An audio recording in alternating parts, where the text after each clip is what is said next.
Hello, ഞങ്ങൾ nursery സെക്ഷനിൽ പഠിക്കുന്ന ധ്രുവയുടെ പാരൻസ് ആണ്.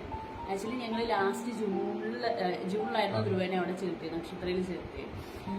അവിടെ ആക്ച്വലി ഭയങ്കരമായിട്ട് സംസാരിക്കാൻ കുറച്ച് ഡിലേ ആയിരുന്നു.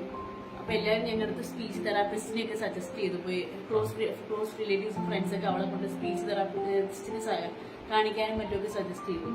പക്ഷെ ആക്ച്വലി അവിടെ ചേർത്തതിന് ശേഷം അവൾ നന്നായിട്ട് സംസാരിക്കാനാണെങ്കിലും റൈംസ് ആണെങ്കിലും സ്റ്റോറീസ് ഒക്കെ പറയാൻ തുടങ്ങി. പിന്നെ അതേപോലെ സ്കൂൾ വിട്ട് വന്നിട്ടാണെങ്കിലും ഞങ്ങൾക്ക് ഭയങ്കര ക്യൂരിയസ് ആയിട്ട് അവൾ പറയുന്നത് ഇതൊക്കെയാ പഠിച്ചേ, ഇന്ന് ഇതൊക്കെ ചെയ്തു എന്നൊക്കെ ഭയങ്കര ക്യൂരിയസ് ആയിട്ട് ആള് പറയാൻ തുടങ്ങി.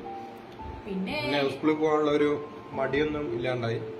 പണ്ട് നേരത്തെ ഇതിനു മുമ്പ് പഠിച്ച് പ്ലേ സ്കൂളിലാക്കിയിട്ടുണ്ടായിരുന്നു. അന്ന് ഈ രാവിലെ എഴുതിയാൽ തുടങ്ങും കരയാൻ, സ്കൂളിൽ പോണ്ടാന്ന് പറഞ്ഞിട്ട്. പക്ഷെ ഇപ്പൊ അവൾക്ക് ഭയങ്കര ഇൻട്രസ്റ്റ് ആയിട്ട് അവൾ സ്കൂളിൽ പോകുന്നുണ്ട്, അവൾക്ക് പ്രശ്നമൊന്നുമില്ല. പിന്നെ ആണെങ്കിൽ സ്വന്തമായിട്ട് കുറെ കാര്യങ്ങൾ അവൾ തന്നെ ഒറ്റയ്ക്ക് ചെയ്യാൻ തുടങ്ങി. അവൾ ലൈക്ക് ഫുഡ് കഴിക്കാനൊക്കെ ഫോൺ നോക്കിയാലേ ഫുഡ് കഴിക്കുള്ളൂ എന്നുള്ളൊരു സ്റ്റേജ് ആയിരുന്നു. അതൊക്കെ മാറി അവളിപ്പോ ഒറ്റയ്ക്ക് ഫുഡ് കഴിക്കാനും വാഷ്റൂം പോകാനാണെങ്കിലും അവളെല്ലാം ഒറ്റയ്ക്ക് ചെയ്യാനുള്ള കാര്യങ്ങളൊക്കെ അവള് ഇപ്പൊ ഇവിടെ നക്ഷത്രത്തിൽ പോകാൻ തുടങ്ങിയോണ്ട് പഠിച്ചു. പിന്നെ അവള് ഭയങ്കര ഹാപ്പിയാണ് ആക്ച്വലി അവിടെ. സ്കൂളിൽ പോകുമ്പോൾ പെട്ടെന്ന് കരച്ചിലും കാര്യങ്ങളൊന്നുമില്ല. പിന്നെ അക്കാഡമിക്സിലാണെങ്കിലും അവൾക്ക് നല്ല ഇമ്പ്രൂവ്മെന്റ് ഉണ്ട്. ലെറ്റേഴ്സ് ഒക്കെ എഴുതാനും വായിക്കാനും ഒക്കെ നന്നായിട്ട് പഠിച്ചു.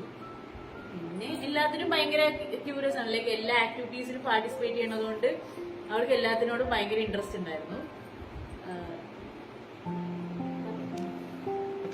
ആക്ച്വലി ഞങ്ങള് ഭയങ്കര താങ്ക്ഫുൾ ആണ് നക്ഷത്ര പ്രീ സ്കൂളിലെ ടീച്ചേഴ്സിന്റെ അടുത്തും എല്ലാവരുടെ അടുത്തും.